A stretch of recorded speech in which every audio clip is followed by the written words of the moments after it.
Olá pessoal, sejam bem-vindos a mais uma aula virtual, a nossa aula de língua portuguesa. Já peço para que vocês abram o módulo de vocês na página 27, tá? Página 27, no qual temos aí, né, a unidade 2, a riqueza das histórias africanas, não é isso? Então vamos fazer aqui uma leitura e responder as questões que nos esperam, né? Vamos lá. O continente africano é recheado de histórias que também buscam explicar a origem das coisas. O que muita gente não sabe é que esse continente influenciou a cultura de muitos povos, entre eles o brasileiro. Esse continente milenar de antigas civilizações e impérios tem um vasto repertório de narrativas com inúmeros contos etiológicos. Das inúmeras etiologias presentes no continente africano, talvez a mais conhecida seja a egípcia. Com uma cultura tão rica e própria, o Egito muitas vezes não é relacionado diretamente à África.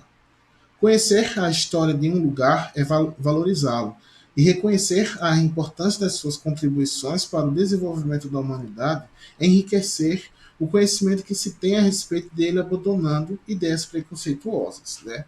Aí temos aqui um quadrozinho falando o seguinte: leia mais.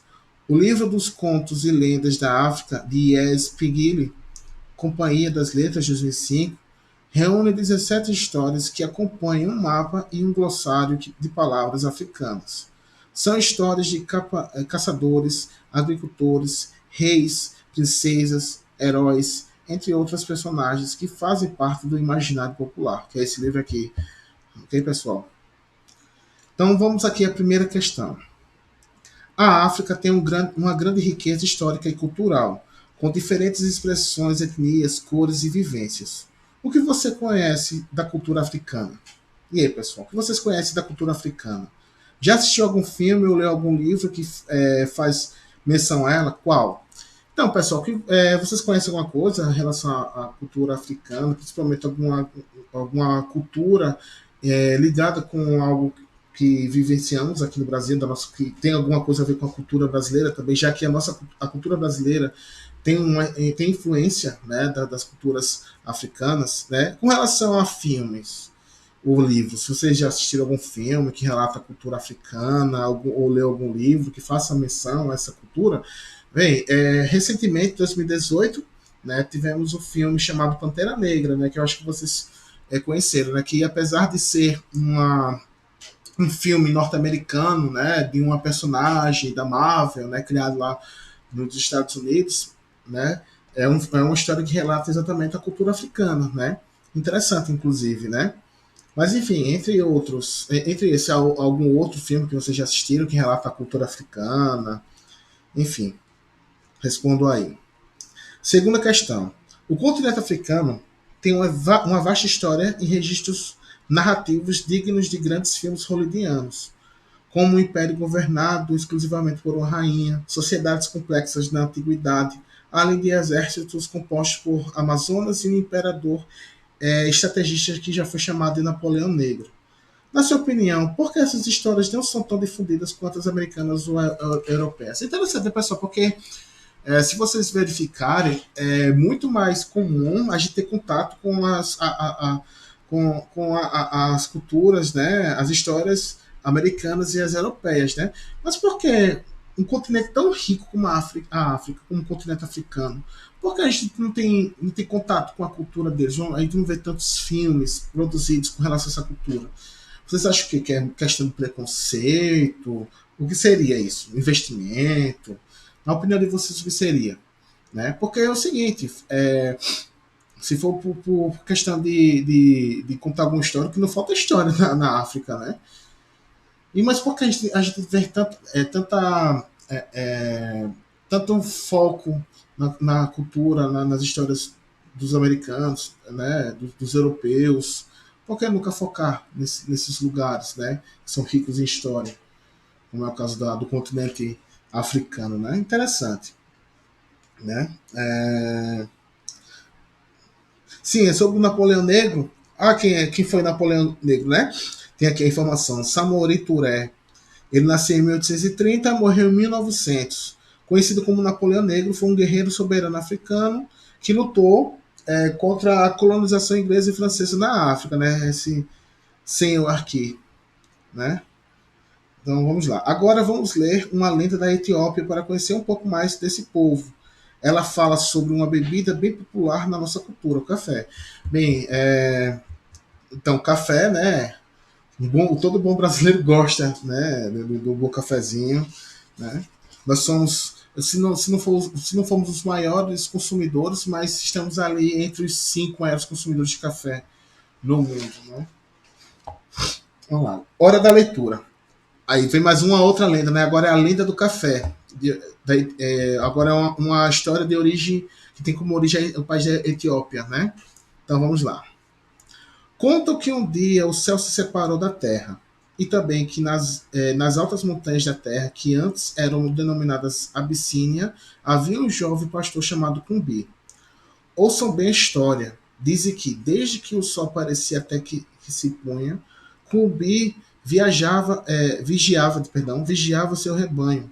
De fato, acompanhava suas ovelhas e cabras aonde quisessem ir, porque desde sempre ela sabia muito bem onde estavam as melhores gramas e as mais tenras folhas dos arbustos. Muitas vezes ele ficava quieto com seu longo cajado, observando seu rebanho, mas também Mascarenhas. Ela, é, ela também era pastora e passava horas fiando e tecendo lã. Eram amigos desde bem pequenos. Mas Karen sabia muito bem que, se as cabras andavam em filas, isso queria dizer que não havia nenhuma grama boa à beira do caminho. Tanto Kubi como Mascarenhas seguiam seus rebanhos de uma encosta a outra das montanhas. Uma manhã, os dois jovens pastores se viram avançando pelos caminhos mais rápido que nos outros dias, atrás de seus animais. As cabras e as ovelhas subiam alvoroçadas.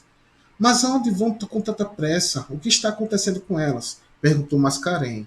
Pessoal, aqui um exemplo agora de discurso direto, né? Não sei. Ontem à tarde já estavam muito nervosos, disse Cumbi. Vamos atrás delas?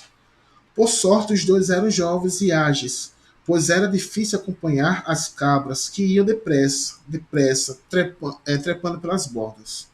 Até que pararam todas de repente para comer as folhas e os frutos vermelhos de um arbusto. E ali ficaram o dia inteiro. Foi difícil trazê-las de volta à aldeia. Estavam nervosíssimas.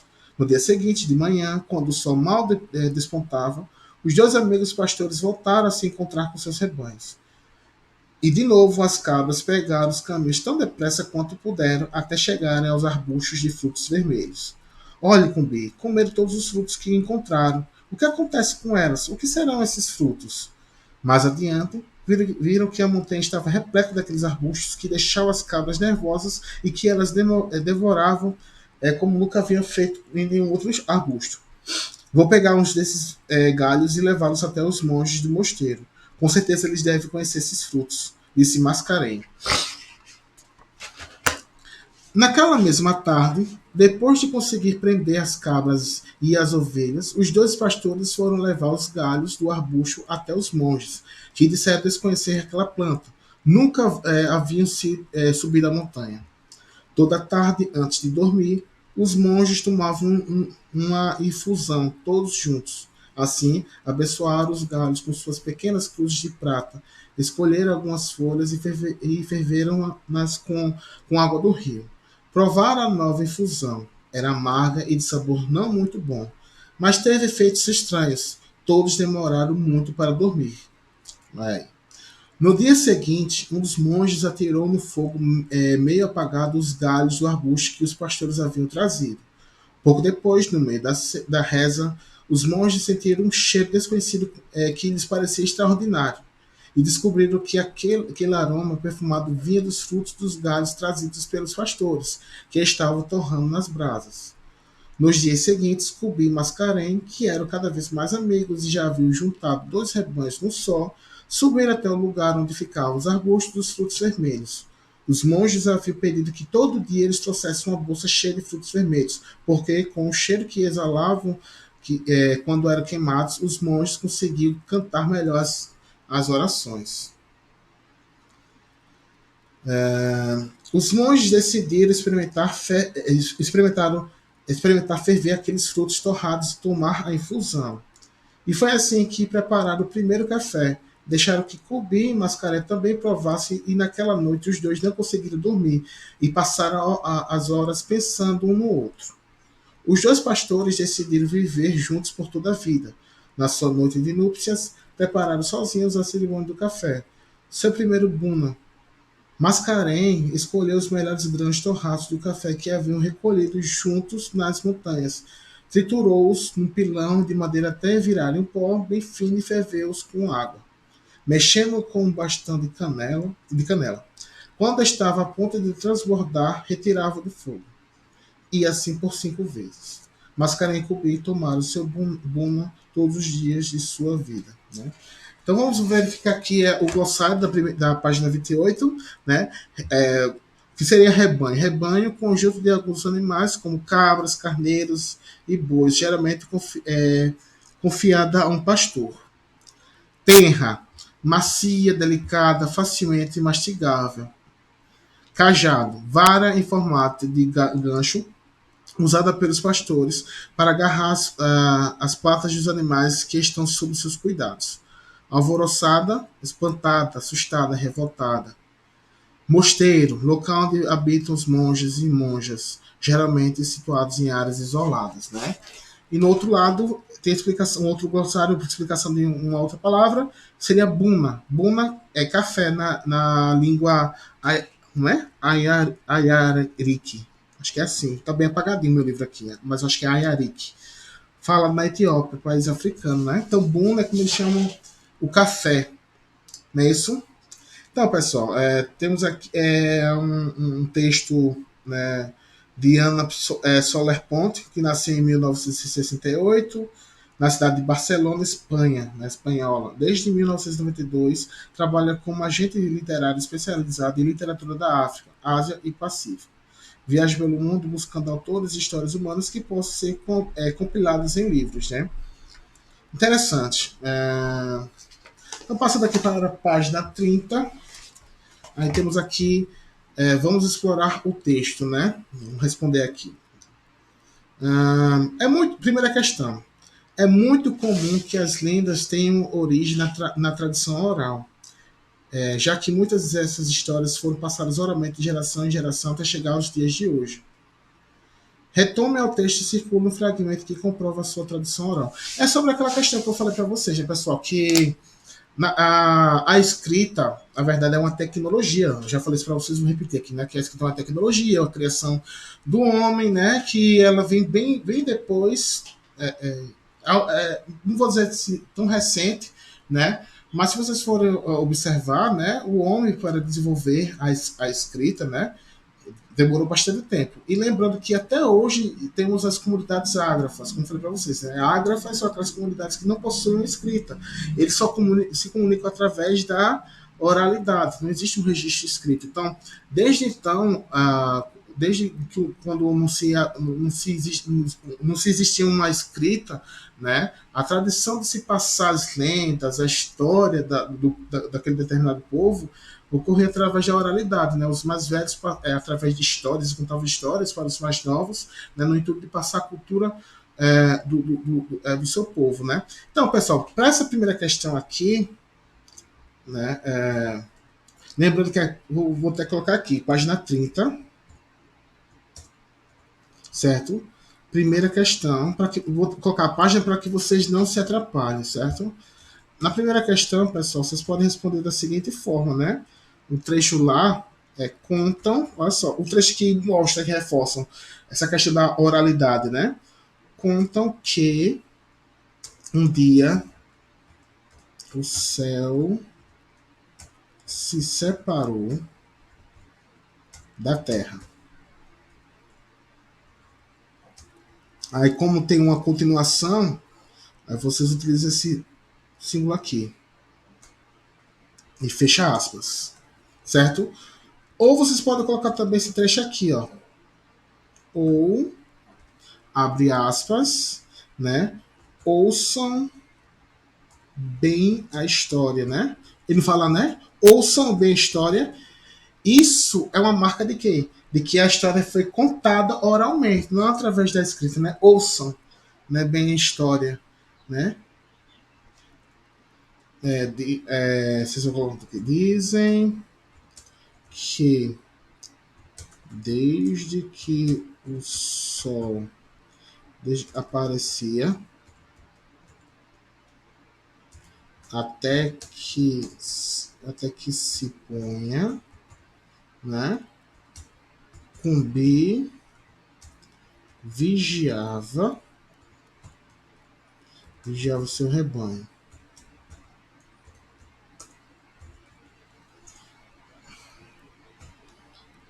Pronto. E fecha aspas. Ok? Vocês podem colocar dessa forma a resposta da primeira questão aí da página 30. Ok? Aí temos aqui a segunda questão. Para compor uma história, são necessários vários elementos, entre eles as personagens. Preencha a tabela abaixo com os tipos de personagens apresentados na lenda lida. Se necessário, retoma a seção Hora da Leitura na página 28 para relembrar a classificação dos personagens. Então, vemos que temos aqui personagem protagonista, como eu já falei para vocês, trata-se da principal, a personagem principal, né, tido também muitas vezes com o mocinho, né? O personagem antagonista, que também é uma peça importante, mas nesse caso aqui o antagonista entra para entrar em conflito, né, com o protagonista. Então tem o protagonista, que é o tido como um mocinho, digamos assim, e o antagonista, né, que vai entrar na história, também é uma peça importante, só que o antagonista ele vai entrar exatamente para entrar em conflito com o antagonista, né? E as personagens secundárias, que são as coadjuvantes, né, que estão ali apenas para acrescentar a história, né? Mas as personagens principais, né, o protagonista e o antagonista. O protagonista que é o mocinho e o antagonista, digamos assim, seja o vilão, digamos assim, né? Então o que acontece? Na história que a gente acabou de ler, a gente viu dois protagonistas, na verdade, né? Que foi o Cumbi e o Mascarém, que são os pastores, né? Então, segunda questão, vou fazer da seguinte forma. Eu vou colocar aqui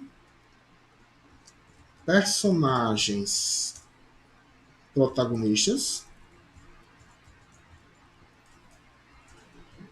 que no caso é Cumbi, né? Cumbi e Mascarém são os principais, né? Aí tem aqui personagem antagonista.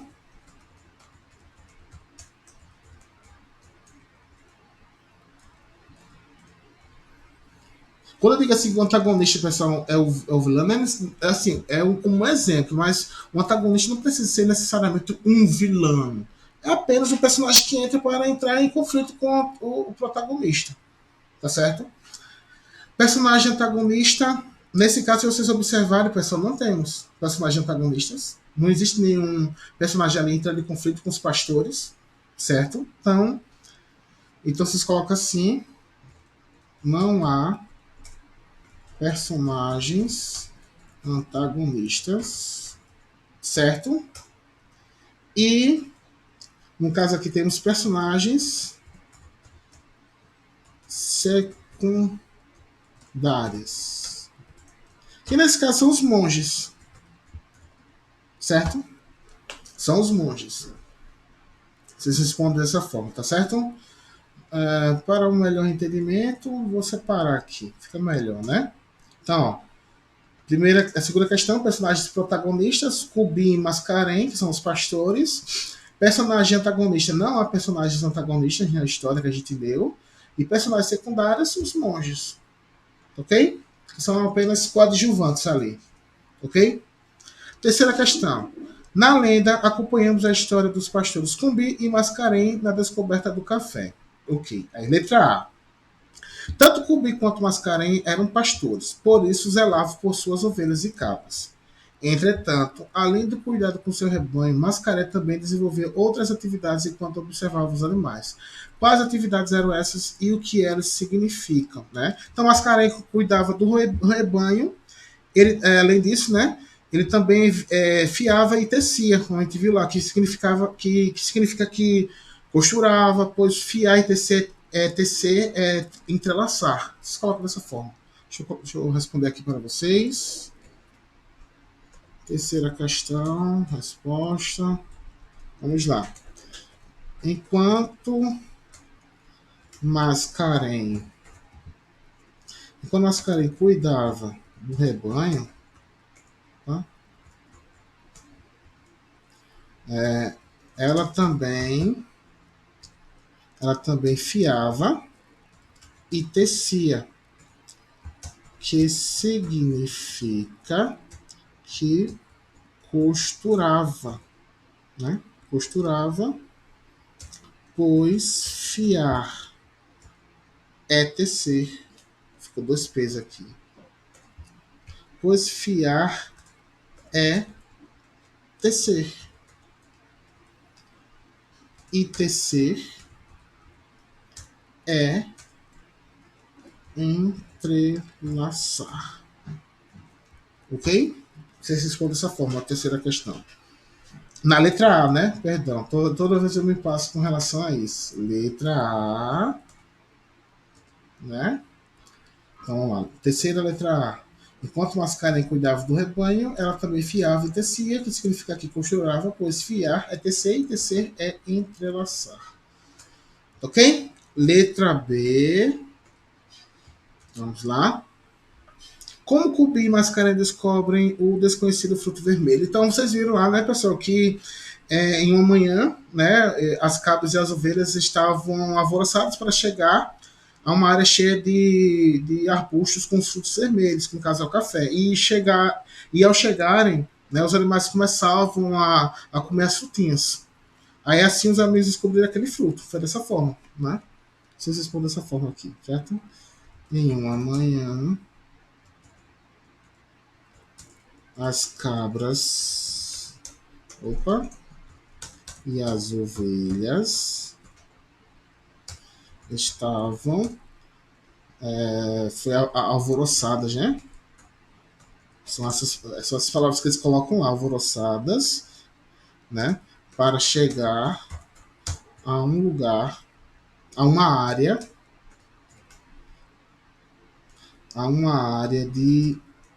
cheia de arbustos com uns frutinhos vermelhos, certo? Com os frutinhos vermelhos. E ao chegarem, os animais começavam a comer todos os frutinhos.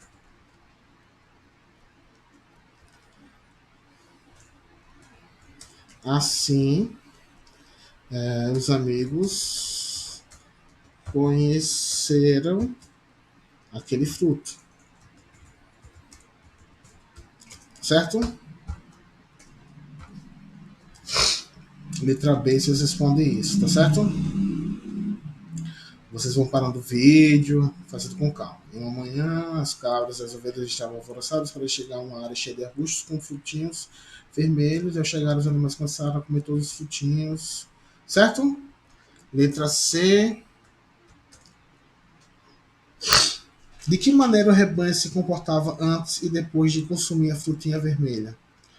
Então, pessoal, antes as cabras e ovelhas ficavam alvoroçadas, ansiosas, né? Tipo, elas ficavam alvoroçadas porque tinha ficar com ansiedade de chegar, né? De encontrar as frutas. E após comer, ficavam bem agitadas, né? Então, vocês respondem da seguinte forma: antes as cabras e as ovelhas ficavam alvoroçadas, alvoroçadas, é, ansiosas, ansiosas para encontrar as frutinhas, as frutas, né? E após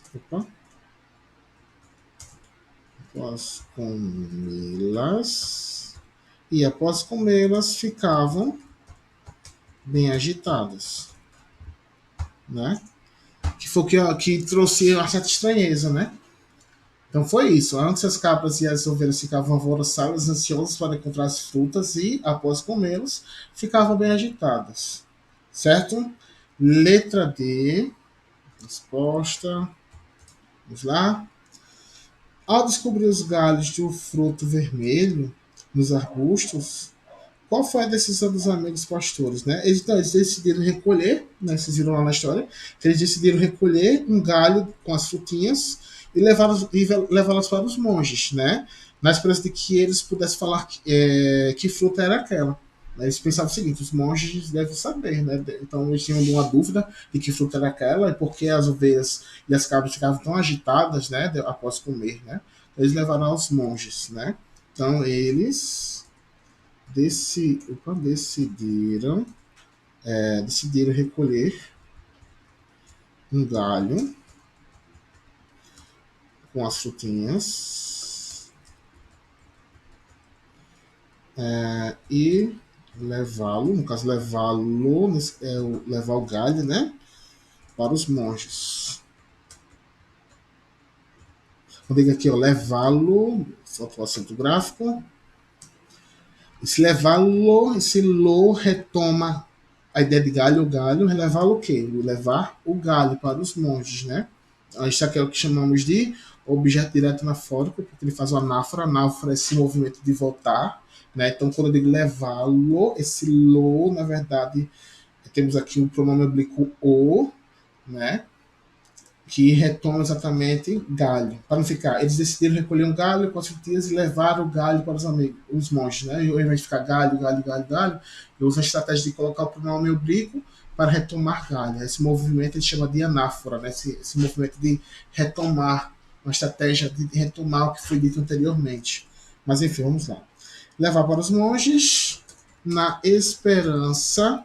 Essa explicação que eu falei sobre a anáfora é um assunto que a gente vai estudar posteriormente, pessoal, de que eles pudessem falar que fruta é aquela.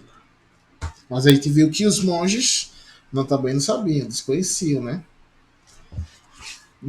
Quarta questão.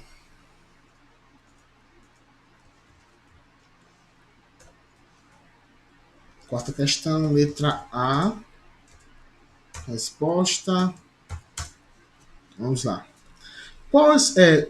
Quarta questão. Quando lemos uma narrativa, uma das primeiras informações apresentadas ao leitor é o espaço, ou seja, o ambiente onde ela ocorre. Então, como já falei para vocês, pessoal, ninguém conta a história começando pelos fatos, somente pelos tipo, olha, você precisa situar o seu ouvinte. Você tem que explicar o seguinte, onde foi que ocorreu, principalmente e quando, né? Mas principalmente onde ocorreu, certo? Então, nesse caso aqui, ó, então nesse caso é uma das primeiras coisas numa narrativa, a primeira coisa que vocês vão ver, ou ler, né, ou ouvir, é o espaço em que ocorre aquela narrativa. Então, letra A. Qual é o espaço da lenda lida? Isto é, o local e ou o ambiente onde ocorrem as ações. Então, pessoal, a gente viu que é uma região montanhosa, né? E campestre na Etiópia, né? A história que ocorre na Etiópia, né? Então, na região montanhosa e campestre da Etiópia. Certo? Letra B, resposta. Cita as características que são atribuídas a esse local. Vamos lá verificar, né? O local é descrito como sendo uma área vasta, né, com altas montanhas e as melhores gramas da região, além de ter arbustos de terras folhas, né, como a gente viu lá. Né? O local é descrito como sendo, como sendo uma área vasta, né? Uma área vasta com altas montanhas e as melhores gramas da região, além de ter arbustos de terra, folhas. De terras, folhas, que é um adjetivo. O adjetivo deve concordar com o substantivo. Certo? De terras, folhas. Esta é a resposta da letra B da quarta questão. Aí vamos lá para a quinta questão agora. E mais uma vez, letra A. Vamos ler aqui. Quinta questão. Em uma narrativa, além dos elementos composicionais, ou seja, personagens, narrador, ações e ambiente, o vocabulário também é um item de grande importância na construção da história. Né? Então vamos lá. Letra A. Substitua o termo grifado das orações retiradas do conto por sinônimos, isto é, palavras de sentido equivalente. Se necessário, utilize o dicionário. Lembra lá que são sinônimos, palavras que possuem significados equivalentes, né? Não é que possuem o mesmo significado, né? Porque não existem sinônimos perfeitos. Lembra que eu falei para vocês? Existem algumas palavras que possuem até um significado aproximado, mas não são idênticos, né? Por exemplo, casa e lar, né? São palavras sinônimas, certo? Mas uma coisa é falar assim, eu vou comprar uma casa, outra coisa eu vou comprar um lar, né? Perceba que são coisas diferentes, ó. Uma coisa é você falar, vou comprar uma casa, e outra coisa, eu vou comprar um lar. Percebe? Então não existem sinônimos perfeitos, né? São palavras que possuem significados equivalentes, não, mas não o mesmo, tá certo? Então cuidado com quando vocês forem analisar essa questão da sinonímia, certo? Então vamos lá. Letra A. É letra A e, no caso, temos aqui um, né? É interessante a gente observar o seguinte. Opa. A gente tem assim, ó.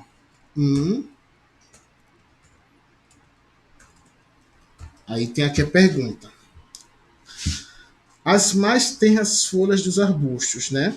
A gente viu lá, pessoal, que tenras... Volta lá no glossário. Voltem lá no glossário.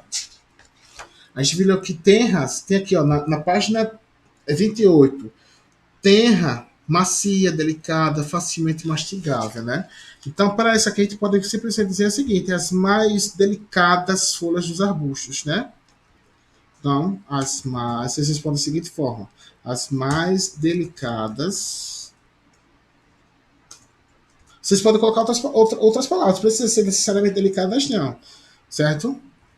Folhas dos arbustos. Vocês podem colocar outras palavras. Olha aí no dicionário, se o dicionário possibilita algumas outras formas que vocês podem utilizar. Eu estou utilizando delicadas porque é uma possibilidade, mas se vocês quiserem utilizar outras, se vocês quiserem utilizar outras formas, outras palavras, fiquem à vontade. Pode ser macias, as mais macias folhas dos arbustos, né, também, certo? Aqui colocou letra B, mas não é letra B, é dois Is. Então vamos lá. As cabras e as ovelhas subiam alvoroçadas. Alvoroçadas, pessoal, como a gente viu, acho que a gente tem aqui no glossário, né? Espantada, assustada, revoltada, pode ser também ansiosas, né? Elas iam alvoroçadas porque elas estavam ansiosas por encontrar as frutinhas, né? Eu vou utilizar aqui ansiosas, né? As cabras e as ovelhas. Opa. As cabras e as ovelhas subiam ansiosas. Ok? Vou colocar dessa forma. Que ficou espaço a mais.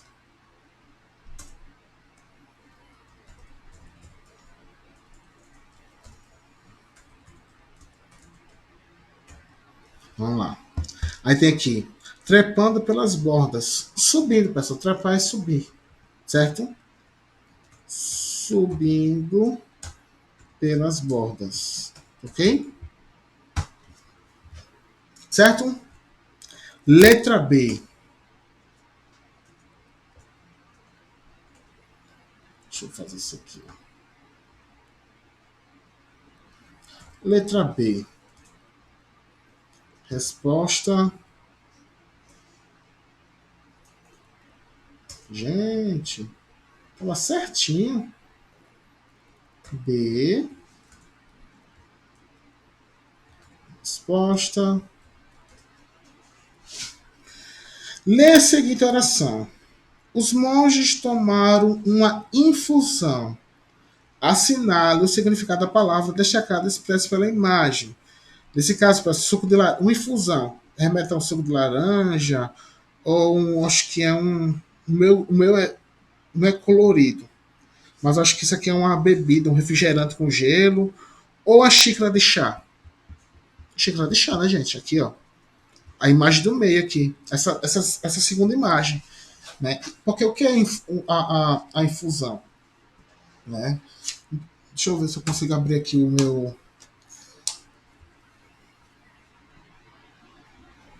Espera um pouquinho, deixa eu dar um pause. Então, pessoal, tive que pausar um pouquinho aqui por conta do meu navegador, que ele demora um pouco para abrir, né? Mas o significado de fusão aqui, só para facilitar a vida de vocês, veja que ato de verter um líquido qualquer dentro de um recipiente. 2, processo de mergulhar em água fervente qualquer substância para dela extrair princípios medicamentosos ou alimentícios, líquido que se obtém por este processo. Ou seja, pessoal, um chá, por exemplo, que a gente vai fazer. A gente tem um chá através por exemplo, o chá de boldo. A gente pega a folha do boldo e colocamos na água fervente, né? E através do processo de infusão, a gente retira todas as substâncias, né? Para a água, essas substâncias vão para a água e tomamos essas substâncias. Né? Isso é o processo de infusão. Tá ok, gente? Eu acho que. Não, tem mais aqui. Então, na página 32 agora, né, letra B, a segunda imagem. Vou responder aqui, ó. Segunda imagem. Certo? Aí agora temos aqui a sexta questão. Como vimos no início da unidade, para criar uma narrativa, pessoal, vamos fazer o seguinte, senão vai ficando longo esse vídeo. Vamos encerrar por aqui, tá ok? Na próxima aula eu continuo, senão vai ficar muito longo, porque tem bastante coisa ainda para se discutir, tá certo? Então, valeu!